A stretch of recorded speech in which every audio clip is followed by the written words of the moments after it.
everybody. Welcome to the Minnoxide podcast. As many of you know, I did do the Whiplash podcast for some time, but since Whiplash is kind of in the rearview mirror, I really wanted to continue building the Minnoxide brand, which I've spent 5 years doing. So figured why not get a podcast going?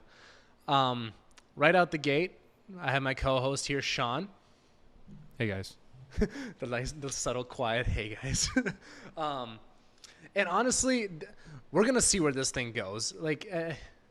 There's no exact direction. All I know is that me and Sean, we've known each other for years, and we're just good at shooting the shit. And whatever happens, who knows? I don't know. So we have a number of topics that we'll discuss. But then otherwise, feel free to reach out, anybody, and just let us know what you'd like to hear us rant about. So what topic should we kick off first with, Sean? We should definitely talk about the ERay. The ERay? I think... Did you see the amount of views I got on that video, by the way? No, I didn't. Okay, here. When I crack open my phone right here, let's just guess. I'm going to guess you have 300,000 views. You fucking wish, bud. No, higher. Higher? Way higher. Okay, 1 million. Close. 1.2 mil. No, down. Okay. It is at this moment 889,000 views. Oh. I woke up at like 8 or 9 or whatever, sleeping in, and because I injured myself last week or whatever. So anyways, I saw this news. I was like, this can't be real. And then I looked at it, and it was. And I was like, this is something that I need to make a video on if I want to get any traction. It sucked on TikTok, but as of late, Instagram's just been crushing it with reels and stuff. So I look into it, and I really love this car. I mean, did you look at the specs at all? Oh yeah, I absolutely love it. I think hybrid is the way to go, and they've done it in a way that was better than how Acura did the NSX. How they launched that as a hybrid platform, and nobody wanted it. But I think for the ERay, the specs are just gonna blow everything else out of the water. So here's my I have over 1,000 comments or whatever, and like 20% of them are just angry, either mechanics or just people who got used to the status quo. And here's the thing. I think hybrid is the way. And you and I are car enthusiasts. We've driven everything. We've driven electric. You got a fucking 1M downstairs. You got a Hellcat Durango. I feel like there's very few people who have driven the spectrum of cars we've driven. You know what I'm saying? So I don't know. Like, a lot of people think hybrid's the death of cars, but the fact that they kept the V8 and the ERay is insane. Yeah, so hybrid cars started with the Prius, and so I think that just gave everybody a bad taste on what hybrid cars could be and would be for the future. Well, cost-wise too. And cost-wise. Yeah. But then Ferrari came out with the LaFerrari, and that was a hybrid. Right. And then the P1 and the 918. And those are multi-million-dollar cars. They're They're supercar, exotic cars. Right. They're unattainable. Well, the way hybrid is supposed to be, at least on a performance level, it's supposed to be more of an assist, right? So let's think about it this way, right? Lag, right? So when you shift between gears, there's obviously a little bit of lag or whatever. And granted, with dual clutches, like there is in the Corvette, that eliminates a lot of it. But then you have that little bit of electric power to fill the gap. It's going to be so linear. Now, granted, you're going to have some dork out there that's going to be like, oh, I like to feel the shift or whatever, like, single clutch Lambos, for example. But I don't know. I think performance-wise, it's going to kill. And plus the all-wheel drive. And there was a lot of people complaining about the all-wheel drive. I don't know. Like, my comments were absurd. Like, oh, hybrid W, all-wheel drive, that's an L. And I'm just thinking, like, what else would you do with the hybrid? Right? Because it's already a rear-wheel drive car. Why not just add it? Yeah, so it's just the hybrid is assisting the front wheels. Yeah, I mean, it's got the motors on the front, but it's still primarily a rear-wheel driven car. I probably should have looked at this more in depth. Do you think there's like what's the word I'm looking for? To connect the back and the front, kind of like standard all-wheel drive cars. Is it drive shaft? Yeah. Yeah. So it'd be like a Porsche, like a mid-engine or rear-engine Porsche. Right. It would have a drive shaft to the front to a transfer case. Right. But if it also has electric motors in the front, I don't think they could fit all that. Yeah, that's kind of... Honestly, it has the Z06 styling, right? So that's already a win. The C8 is, looks-wise to me, It looks like a Ferrari. It's a 6 out of or a 7 out of 10 car. Yeah. It's almost there, and that's why I think if they keep the mid-engine, which they most likely would for the C9, I think they're gonna crush it. Well, Fingers crossed. You're already talking about a C9? Well, yeah, because like a lot of people bitch about the looks. Like for example, like let's talk about the ugliest Corvettes, right? I honestly don't even remember what the C1 or C2 look like. C3, I love it. C4's okay. That's what your dad has. The C4 special edition, whatever it was. Yeah. I love it. C4 and C5. C5. Oh, he has a C5. Oh yeah, that's right. Yeah, it's got the pop up and down headlights. It's yellow, right? Yeah. Yeah. So you got that. I think the best looking Corvette of all time, I have to think C6 ZR1. Oh, definitely. I love C7s. I love them. And I think that might, I don't know, man. C6, I think they just got everything perfect, and somebody's going to be upset. Oh, no, 100%. I love the C6 platform as a car. The engine, you get the LS3, 400 plus horsepower, 400 plus foot-pounds of torque. Right. And comes with a manual. And it has everything.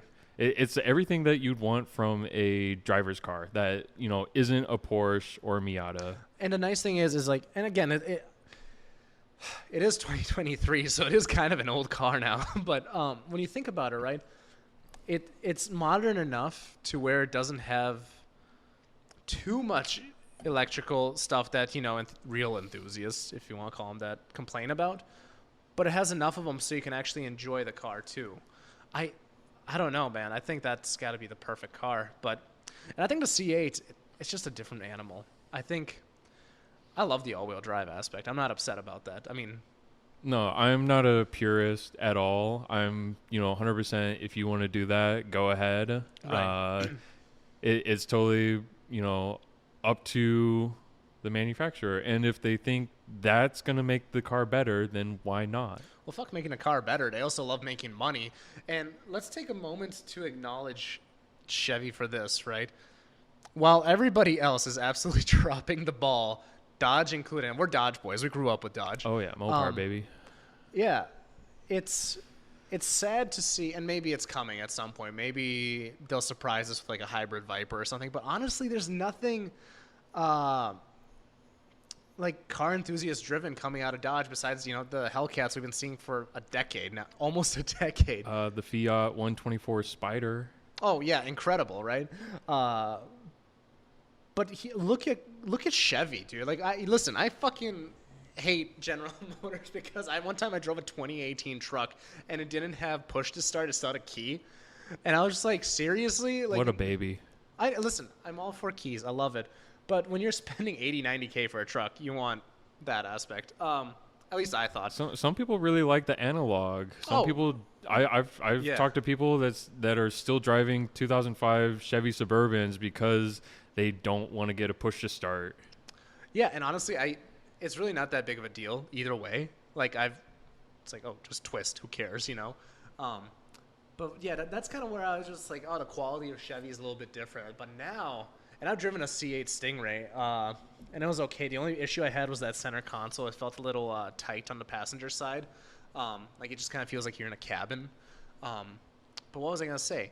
Look at them pushing the performance of America. Oh, definitely. They're showing the innovativeness of America, and that's going to be, I remember we were talking with some of our Tail of the Dragon friends, and they were saying, Chevy trying to do what Ferrari and Porsche are doing, they're just going to get laughed out of the game. But right. I think after this year, it's going to be a game changer for Porsche and all these other because the Z06, European car companies to step it up. Well, you got the Z06 and the ERay, both of which are some of the fastest cars, and well, not fastest, but quickest cars rather that Chevy has dropped. And the last time we've seen something of this caliber is the Dodge Viper ACR in 2017 when it set the Nuremberg record or whatever at the time. Yeah. Like, and that was obviously a lot to do with, being a naturally aspirated V10 and what's the word I'm looking for? Fat wing. But we haven't had anything since. I mean, we've realistically, as Americans, for all we talk about being the best, we don't have the best cars when it comes to mopping up records. Granted, internally here, drag racing, we win all day long. All right, us and Australians, we're fucking incredible. But when it comes to like pure dedicated track cars, how many do we really have? And I'm sure we have a decent amount. Well, that's the thing. So many of the European car companies are, mid-engine or rear-engine, and right. that helps with the track tremendously. And that's just something that you don't see in any North American cars. You don't see that anywhere, and you can only get that with Audi. You can get that with Ferrari, Porsche. What about the Ford GT, right? Like that's the other Ford GT, but that's a supercar. That's you have to be, and you need to be somebody to get that car. True. Yeah. But like, yeah, I guess, yeah. I mean, they couldn't even sell the fucking Viper, back in the day. So like, that was about cheaper than what the Z06 is going for right now. Yeah. But it's still, that was the only other unsung, or I guess the only other hero of the United States. But even then, it's like the new Ford GT. Yeah, it's a V6, but that fucker performs. But it still didn't. I don't think they even did a Nuremberg time with it. Really? I don't know if they did. Maybe even if they did, nobody talked about it. Right.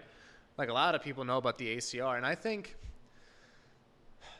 honestly, I think this ERay would mop up as is. But I think once they release the ZR1 or whatever version of that comes out, and if it has a hybrid, which looks like what they're setting up to do, I think we might have the next Nuremberg ring holder.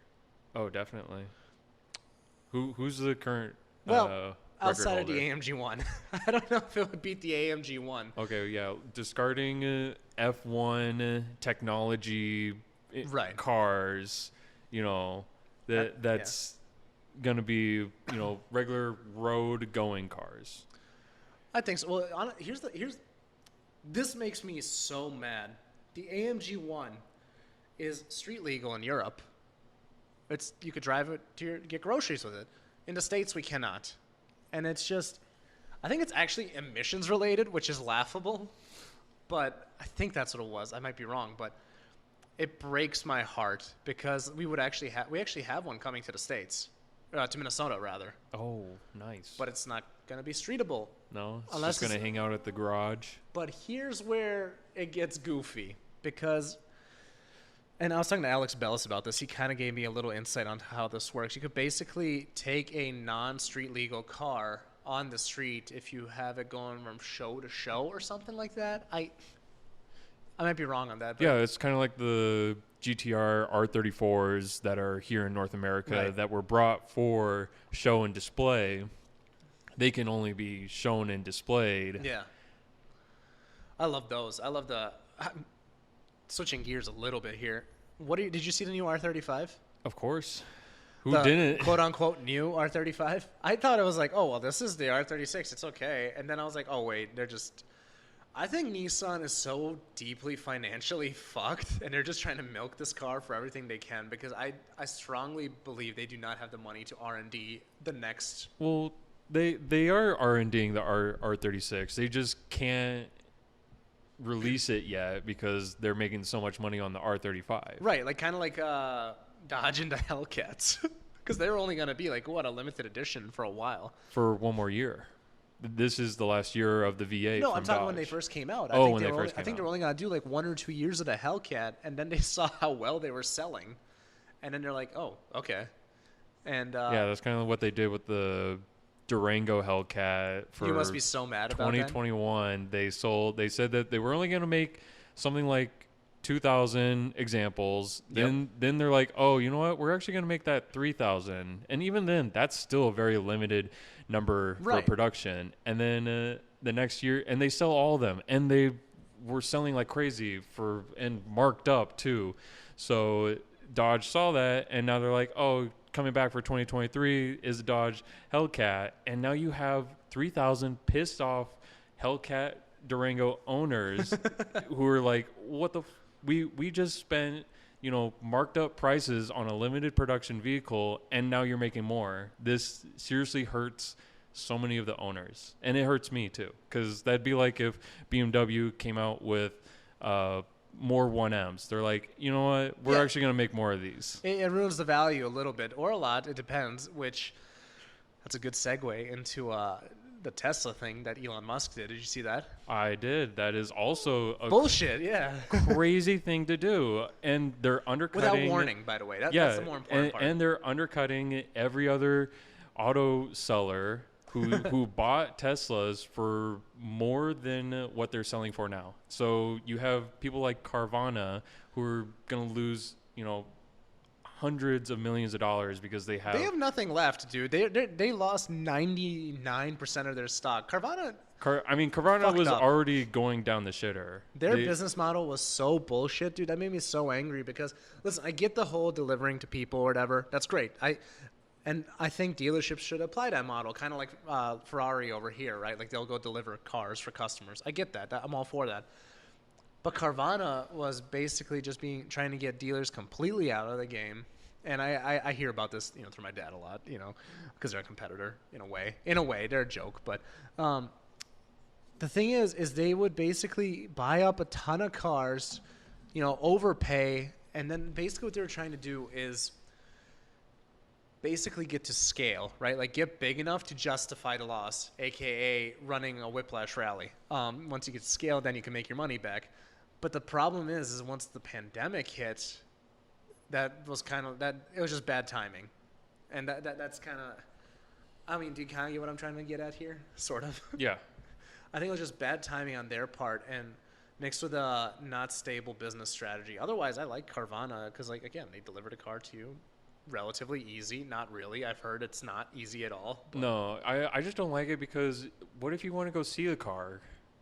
And I know, and right. I think they do like a 30-day get your money back. Well, yeah, if they you also don't have like the a car. 2 or 3 day test drive too. I think. Oh, really? I think so.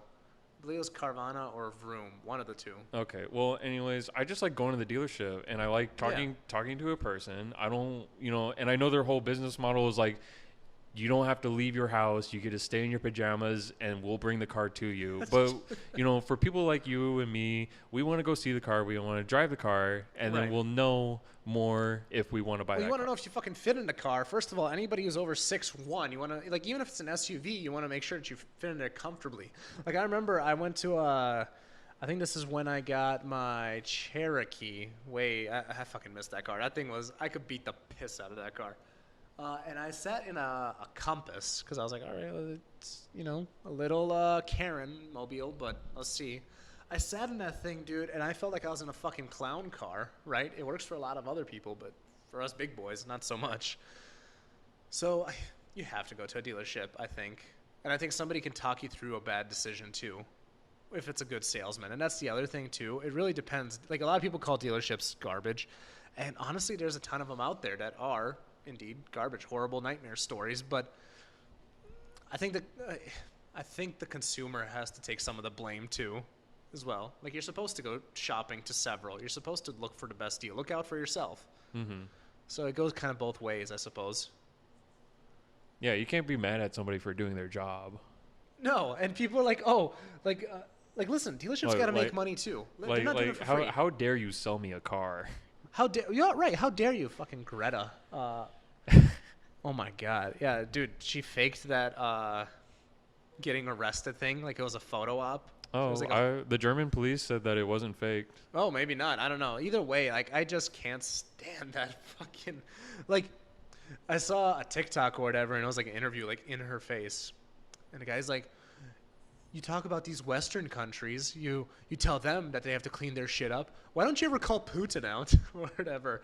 Why don't you call out these other countries to clean up their what's the word I'm looking for? Their pollution or whatever." Yeah, and she can't respond because you'd have to be insane, right? It's easy to bully people who won't execute you.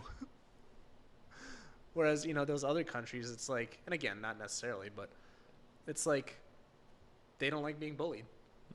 So, but it's easy to, we have a little too much free speech sometimes. Sure. Yeah, but I don't know we can continue ranting about the Corvette. Yeah. There's so much there. Where did we leave on the Corvette? We're talking about I think it was either Car and Driver. They had a performance car of the year, and they gave it to the Chevy Z06 because it released on like December 22nd of last year. So Did you see it race other cars?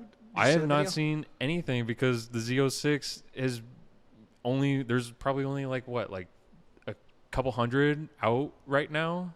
Maybe. So I have two things about the Z06. I think I saw like one guy already had one delivered and it was broken like immediately, like transmission wise I think he blew the motor actually. Whatever, warranty's got it. But the video I saw, it was a review company. I forgot what their name was, and I loved their editing style. It looked amazing. They had the Z06 versus, I believe, a Chiron, and I know for a fact an R8 was there. That's an insane matchup. And then they also had a Superbike. And I believe the only thing that beat it was the Superbike. Yeah. It might not have been a Chiron. It was something else, but either way, it was, no, it definitely wasn't a Chiron, but it was rear-wheel drive cars. So it was comparing to like competitors. So the R8, for example, rear-wheel drive supercar. Trying to think what the heck the other one was, but either way, it might have been. Oh no, it was a GT3. That's what it was. So obviously it's going to dust the GT3 because it has more power. You know, Porsches are incredible. And it dusted the R8, and that thing, I mean, it boogies. I mean, the way it hooked up was just unbelievable. Yeah. I'll have to check that video out because I'd love to see the performance on that. Yeah, it was a hell of a gap between it and the R8. And price-wise, it's unmatched. Even with a markup, you're still $50K cheaper than the next Ferrari or $100K cheaper. Yeah, I guess. I mean, you see the markup at the Belle Plaine dealership? What is it? It's $236,000. They can eat a bag of dicks. Like, what's the MSRP for it? I don't know, like 115 or 120. I don't even No, know. there's no way it's 115. I'd say at least like 130. It's got to be, yeah. Nonetheless, 100K markup. Like, okay, even peak pandemic, it was scummy, but at least it was kind of justified. Like all these dorks who bought the C8 way above market, like the Stingray, just so they could say they pay. There's a very fucked up niche market out there where there's people who want to overpay just so they can get the bragging rights that they did. Oh, I got the first one, but I overpaid 20K. Yeah, that's like the guys at the Mecum auction, and it was the first C8. Dude paid like $1 million for it. Well, if it's the first, it's like, all right, cool, it's a collectible. Oh, well, yeah, sure, it's a collectible, but like, I'm not a person who's ever gonna collect cars. No, I'm a guy who's gonna drive the car. So there's no point to upcharge me that much. I'm not gonna buy the car then, and that's the sad thing. Like, these cars are meant to be driven. They're built to be driven, not to sit in a garage. The way the C8 drives, and again, I had a very limited time with it, but the way, like, when you've driven enough cars like you and I have, you can immediately feel like how the car is going to react to certain things. When I drove that thing, I mean, it had that raw American sound, which I absolutely loved. Oh yeah, German. flat plane V8. No, not the Z06, the Stingray.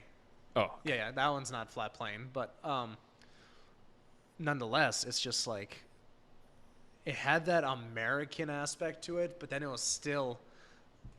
I had that like supercar performance. I mean, I think it was like a 3.0 0 to 60 or whatever, which is insane for a 495 horsepower car. Yeah, the Durango makes 700 to the wheels, and it does 0 to 60 in 3 seconds. Yeah, that's insane, dude. Where we're at with cars now compared to the last 20 years is incredible. Stock cars, at least. I'm gonna get this a little closer. Yeah, there we go. Yeah, I agree. When companies like Toyota comes out with the GR Corolla and they're making fun cars dude, I want that thing. For me too. I actually want that thing too. If it wasn't for the fact that I already have a BMW 1M that would drive circles around it. So right, which is it's a similar driving I want experience. my friends to buy it so I can experience it. Right. I know Adam Brunson over here. I forgot what his company name is. Tune Plus maybe or something like that. He's doing a little bit of R&D on that car. He got one or whatever. Right now he's like, I think he's trying to get a coilover set up or something. I don't know. He was test fitting wheels and stuff too, but we'll see what happens there. But I think that's going to be a great platform. And again, I know this is turning into a Corvette episode, or it's been a Corvette episode for a while, but like, how about the Z06 being the highest horsepower naturally aspirated V8? That's the other title it claims. It's an impressive one, just because a lot of American V8s are very limited because of their build. You know, right. The V8s are highly inefficient versus, you know, inline six turbos, you know, and now we're seeing 3-cylinder turbos, which are making 100 horsepower per cylinder. Yeah, which car is that? That's the That's Corolla. the GR Corolla. It makes 300 horsepower with 3 cylinders. And then we have the GLA or whatever, the AMG hatchback or whatever. That's also the highest horsepower per cylinder four-banger, I believe. Yeah, so just seeing V8s naturally aspirated, they're sad compared to inline sixes, to inline threes now. And if you want like a naturally aspirated badass engine, it's got to be a V10 now. What do we have for new V10s? Huracan only. R8 and the Huracan. Oh, well, R8's dead after this year, I think. I think it's just the Huracan because the Viper's gone. That was the only other notable V10. Yep.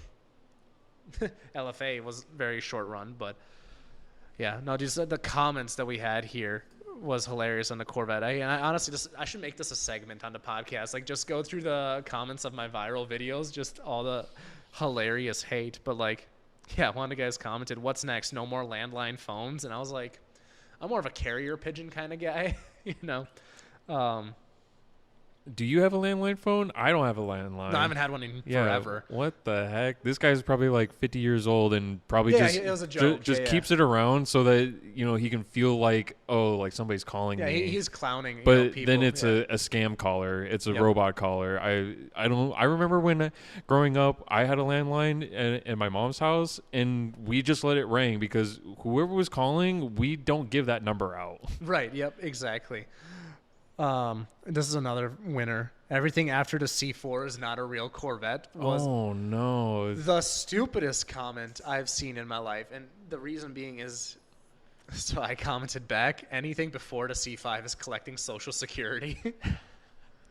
And that comment alone got 100, like, so the actual comment, like the guy's comment that put it down was like 89 likes. I comment the Social Security thing, double his likes. I was like, that's a fucking win. Ratio, yeah. So, nonetheless, that's it for comments aspect. But I had to share that because, like, and the amount of people that called me LGBT was hilarious. Like, there was like maybe like 10 or 15 guys. Like, it's always guys like this, you know.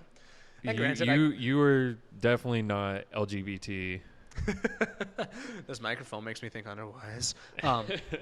No, it's just kind of fun. And again, you know, I think it's just because I talk fast.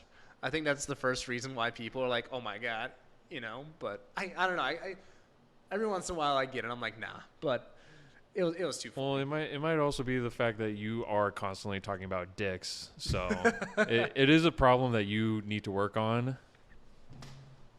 Yeah, I know. Can we put a bullet into Chevy? What else what should we talk about? We talk about the markups. Like the Honda Civic Type R, it's selling for $20,000 over MSRP, and somebody bought it because they want to scalp, you know, the car. They want to make a profit, so they put it on Bring a Trailer, and people will not buy it for over market anymore. The top price, it priced out at $49,000. That's about how much it should sell for. But because this guy paid $20K over, he was looking for probably anything north of $70K. Which was this a new Type R? Yeah, this is the new Type R. Okay. Yeah. The one that doesn't. I like the last generation more personally. I hate that. It was way too aggressive, way too. I love the Hot Boy. Non-functional. Everything on the, like, all the aero, all the vents, non-functional, and that's a car sin. That you cannot have non-functional aero.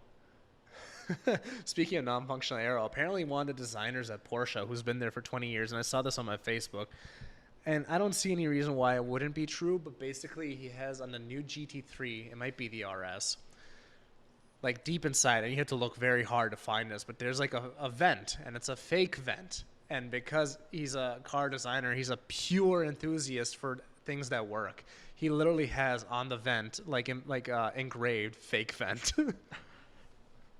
And I'm just like, that is a fucking win. Like, he knows that's a fake vent, and he ain't gonna try to be fake about it either. Mm-hmm. So, I don't know. I like that generation of Civic. I like the Hopway. It's just different, but the new one's more functional. I just wish they made it a little more aggressive. I think it's the perfect. I love the spoiler. It's way better than the last generation spoiler. Again, because it's not as angular. It doesn't look like it wants to kill you. Right. Everything about the last generation was just so sharp, and it was like it was too aggressive, and I just didn't like it. Which, I mean, you're right. And I like the toned that they because they listened to that criticism, and they're like, okay, we're gonna tone it back, and we're just gonna take the Honda Accord, and we're just gonna give it a little bit more. Yeah. It doesn't need to go like super crazy. I think it's a reasonable criticism. But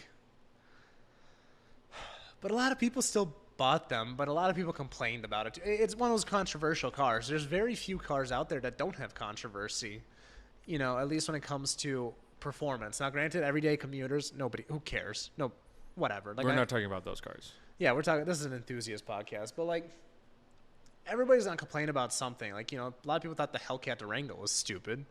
But then a lot of people are like, dude, that is the most American car ever. A fucking SUV. Why do you need that big of an SUV in the first place? Secondly, why do you need all that horsepower too? And it's just like, because why not? I agree. I don't think most people get it until they sit in it. Right. And then they go, this is my new favorite car. This is my favorite car. Yeah. I mean, talk about when we were on the mini rally, I was sitting in the front seat, and this is the first time we got to launch, or I got to launch in it with the new setup. How much power are you at again to the wheels? 726. 726. All four, yep. So that's wheel horsepower.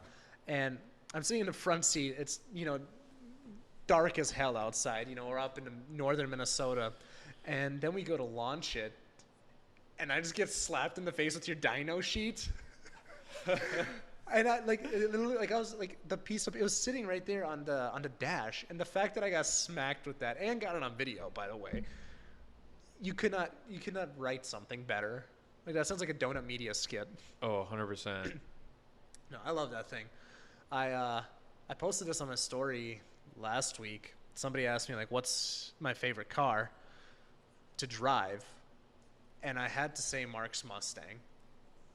Oh, GT500. I always forget about this car. I think it's very underrated, but it is also an amazing track car and amazing straight line performance. I think stock-wise, I can't speak to it because I haven't driven it stock. But when I drove it, first of all, Mark's is about 1,014 and a half horsepower, whatever, to the wheel. 4 digits. Yeah, that's 4 digits, crazy. Right? And the fact that I was able to make it hook in second the way I did,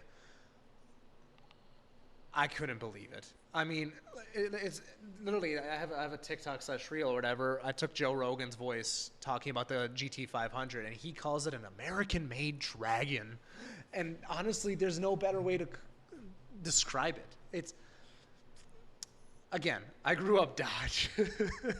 And listen, my ultimate car is a twin turbo Viper. After you haven't been an Adams Viper yet, but or a twin turbo Viper at all, I don't believe.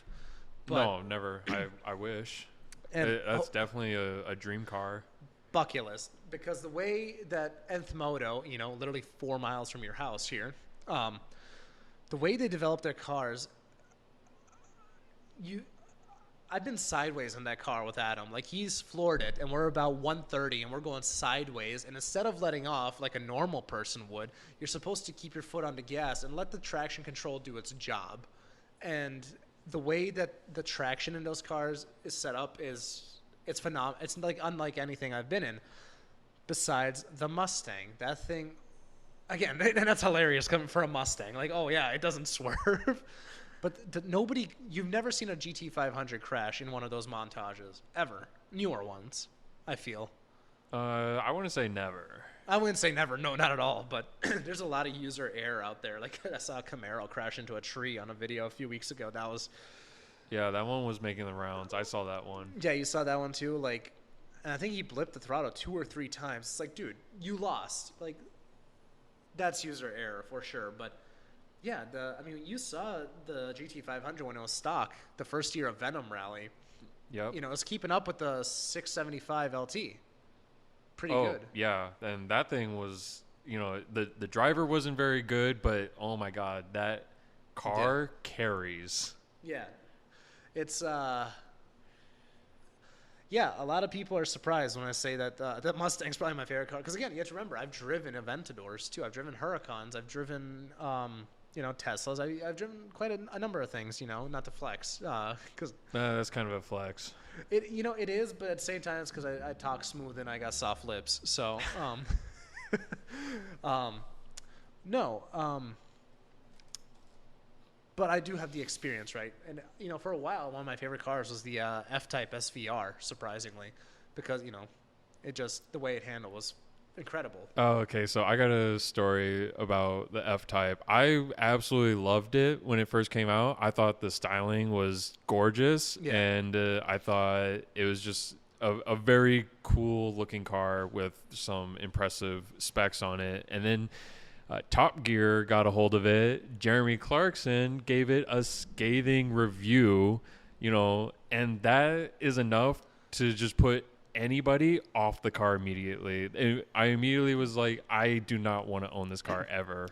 I think it's reasonable. Like, Jeremy kind of knows his shit. It looks like he got canceled. Did you see that? Yeah, it looks like his mouth has earned him another spot on the unemployment list. I think if he just never said something in the first place, he would have been fine. I think he's not like that, though. He's an old...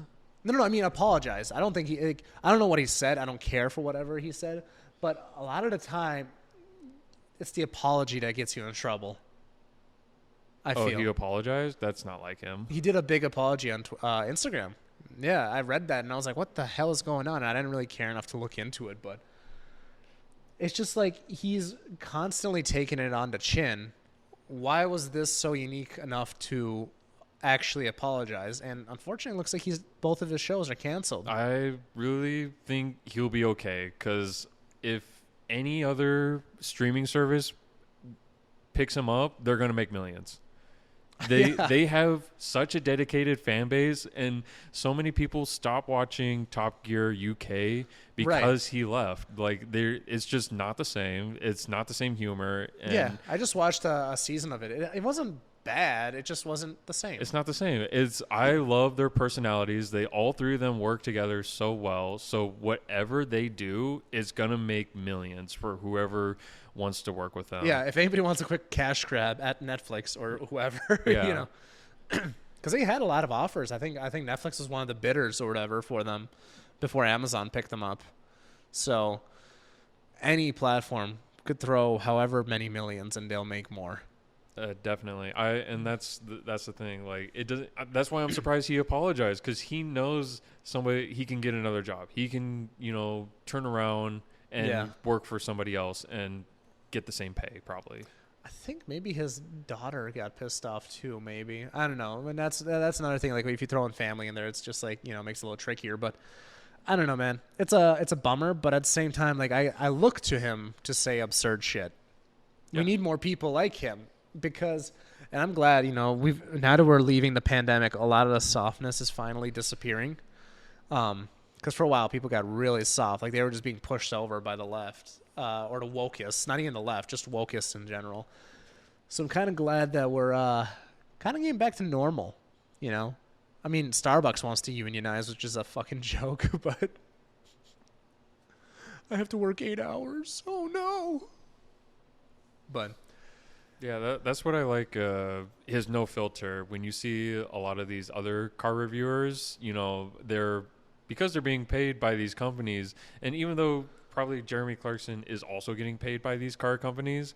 But for a different reason. He gets to say what he wants. He can say whatever he wants, but these other people, they get these cars and, you know, they're given lines. You have to talk about these specific talking points. And even then, like, they have to be driven around the track. And, you know, if something happens, they're on, you know, that company's track so that they can take care of it right away or get them a new car. And it's so unnatural. It is.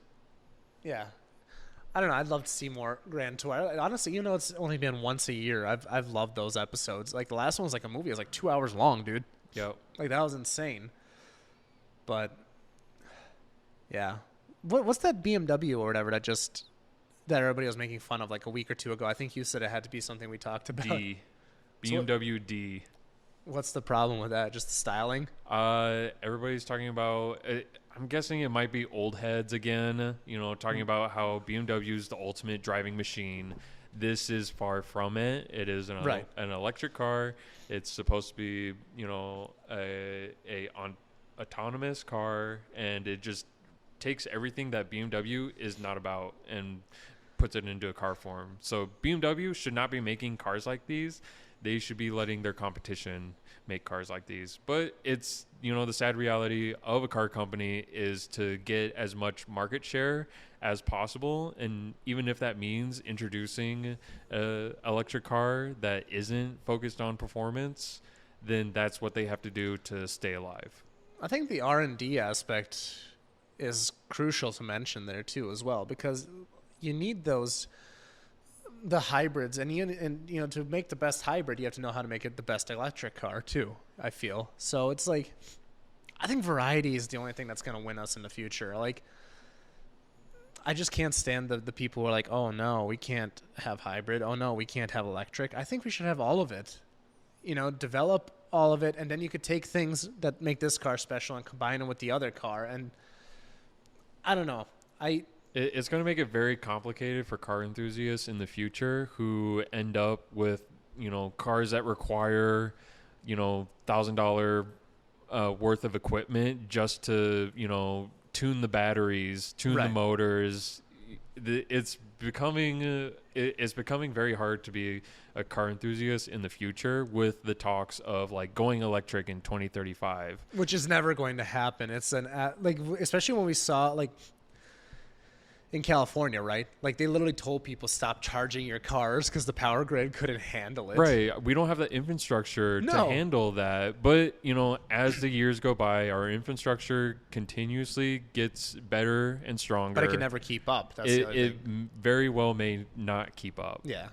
It's a lot, and I think this is just human nature in general. We're very reactive, right? Traffic starts getting bad on the highway. Then we expand the highway. We don't make the highways massive beforehand. Almost never. And it's just, I feel like that's the same with infrastructure when it comes to electricity and cars or whatever. It's like, oh, we'll upgrade it when it's time to. And then we'll spend 2-3 years shutting down lanes because you know how Minnesota is. We have 2 seasons, summer and whatever. Winter and construction season. Yep. I think the same applies to everything. And I just don't see, I'm sure the infrastructure will get better, but I don't know. I just think having a number of things works, and you'll always have enthusiasts about who love internal combustion engines too. So I don't know, even 50 years from now, I feel. Yeah. 50 years from now, how about that? Think about what was 50 years ago. We got the 80s, which were probably one of the worst. No, a little bit earlier. We're not quite there. 73. Oh, 73? Yeah, we're still in 73. That's the oil crisis. So that's when it kicked off. Yeah, so literally we just finished. A lot of bad things were happening to the car enthusiasts back then. That's how the Honda took off, being a small, compact, economical car. When was, though? Did it kick off? So 72 was kind of like the last good year of cars, wasn't it? I think it was the 1973 was the beginning of the oil crisis. Jeez. So, you know, you had the Chevy Camaro 69. That was probably one of the best years for Gen 1 Camaro. And then you had 1970 Dodge Charger, all the Plymouth, Yeah. And Chevy, Ford. I mean, Ford was getting there. You know, they sold the Mustang, which was didn't keep up with any of the other cars. What do you mean didn't keep up? Well, the Mustang wasn't, you know, it was very lackluster. At first, I think they put only a V6 in it, and then eventually they put a V8 in it. Yeah, but it's still the most. It was still the most. It was still the car. most sold, yeah. Yeah, yeah. But oh, it was you mean it didn't performance-wise it didn't compare really? to Yeah, I guess so. the Dodge Charger or any Chevy's cars, Nova, SS, anything. Yeah.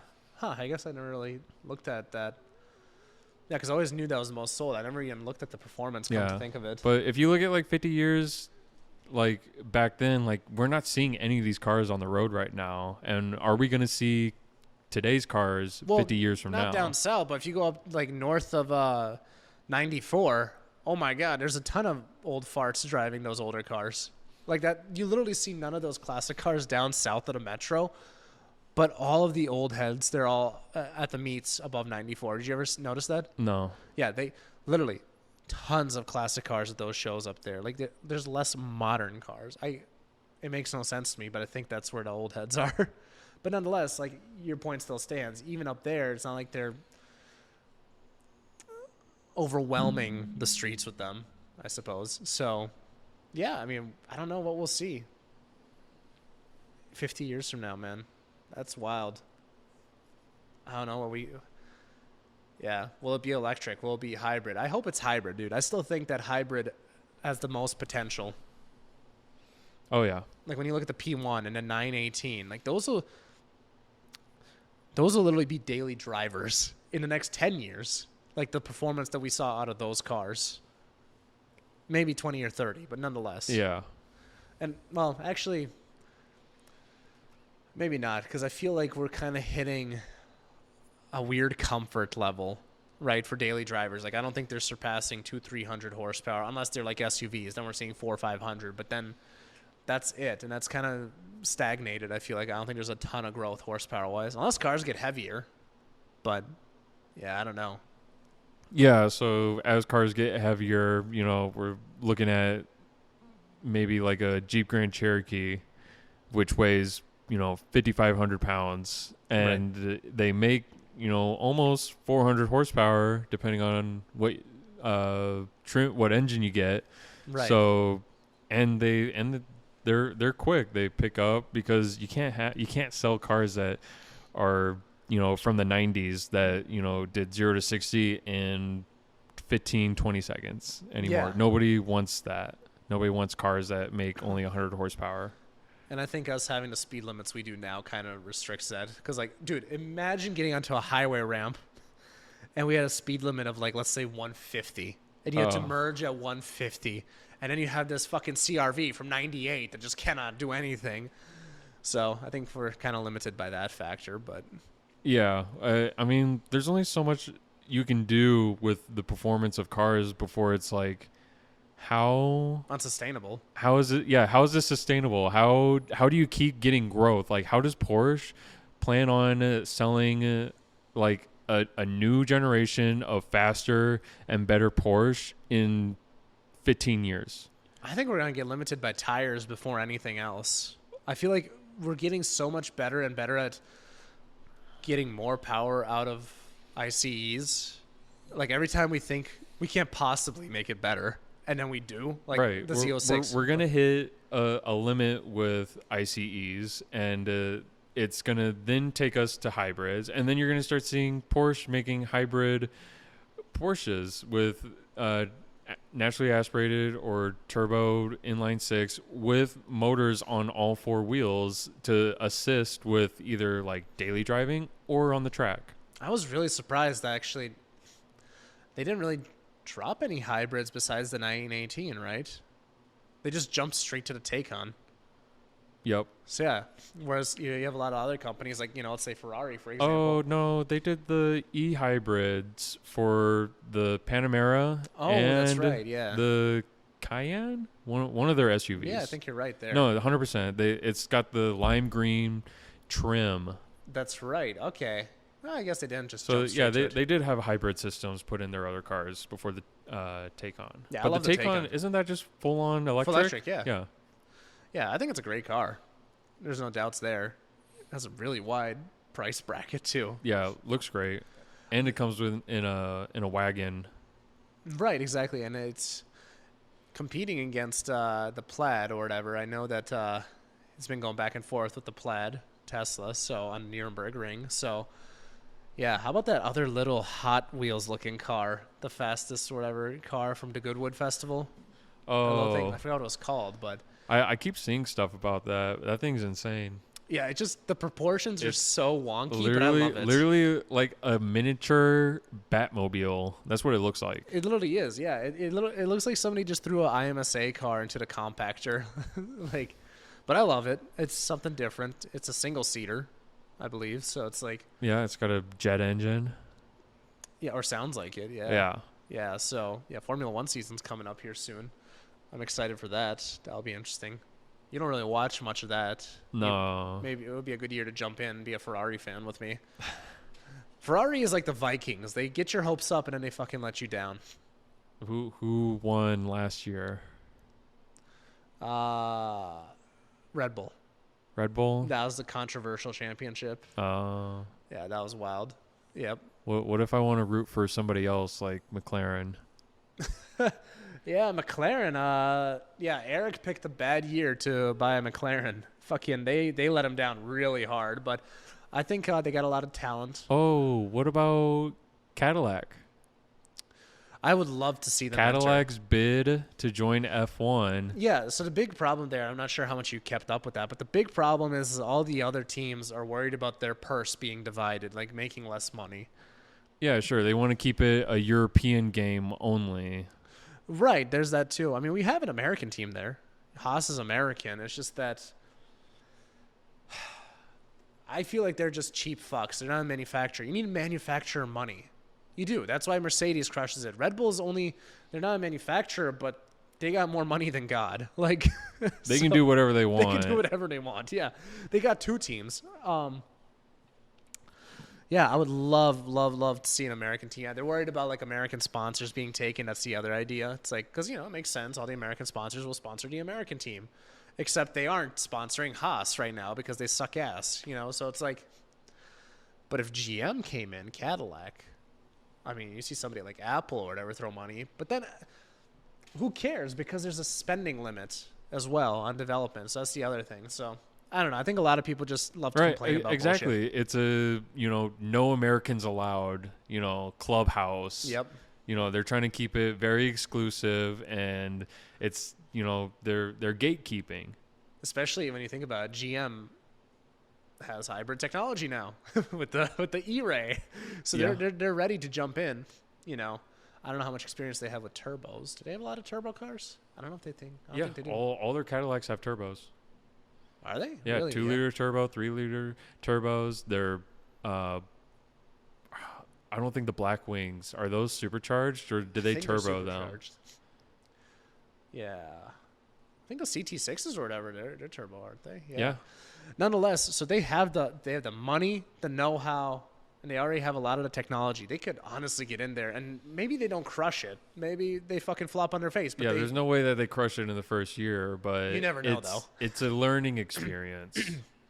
There's going to be definitely a learning experience, but especially with a cost cap. Like, I don't know why people are upset. First of all, this wouldn't even happen until 2026, so who cares? But they need to know now so they could actually develop the cars. And then even then, they're not going to win in the first year or two. It's just so unlikely to have the perfect car year one, year two, get familiar with all the regulations needed. Yeah, I would love to see them there, though.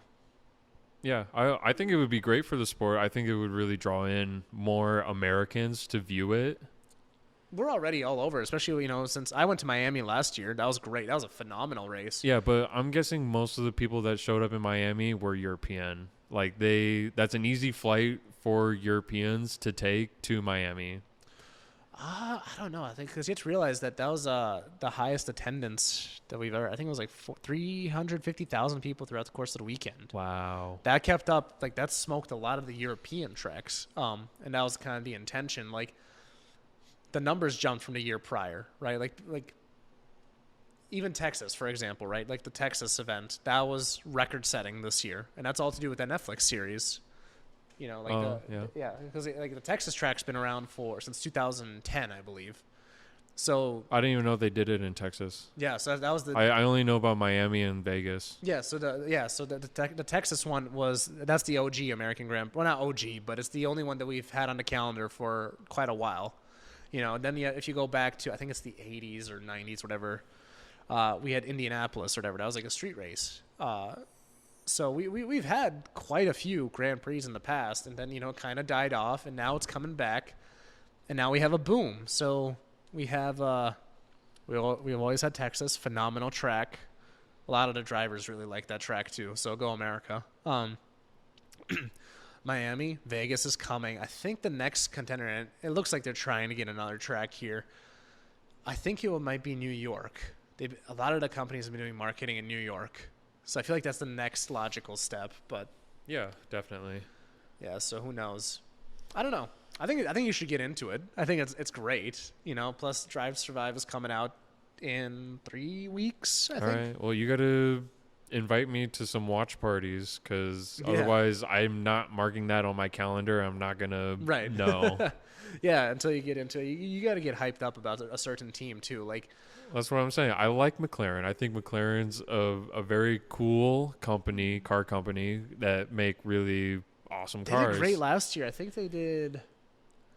So let's see. It was Red Bull, Mercedes, and then McLaren was either third or fourth. They fucking flopped hard this year with the new regulations, but their drivers did phenomenal last year. It's just a bummer. I'm gonna miss Danny Rick. He had a great personality, but we'll see what happens. But nonetheless, I think you should get into it. I'm excited for that. I don't know. Any other topics we should touch on today while we're ranting at it?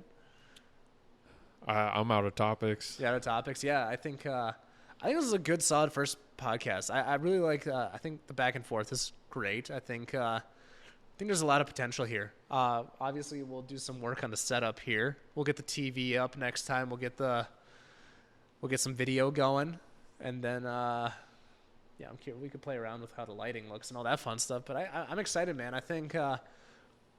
I don't know what the structure is going to be here. I think this ranting that we did today, just pick some topics to rant about. Yeah, well, the car world is ever changing and always evolving, so I think so. We can always talk about something new every week. And worst case scenario, we just catch up once a week and have fun. So sure. This is going to be our what's it called? Gals brunch. Our Sunday afternoon. Right, or whatever the case is. Well, nonetheless, I think we should wrap it up here. Thank you to everybody who listened to the first episode. I think this is actually pretty solid. I mean, I'm really happy with the quality of the setup that I got here. This is money well spent, and I hope it sounds good in everybody's ears. But I appreciate everybody that tuned in. As for events, I will be at Texas 2K this year. Me and Sean are going to go down there in his Durango Hellcat. I'm really, really excited for that. I think that's going to be great. Other than that, I wish I could go to Banging Gears. That's going to be a phenomenal event. I'll see if I can sneak my way into that one, but that's next month or in a few weeks, I think.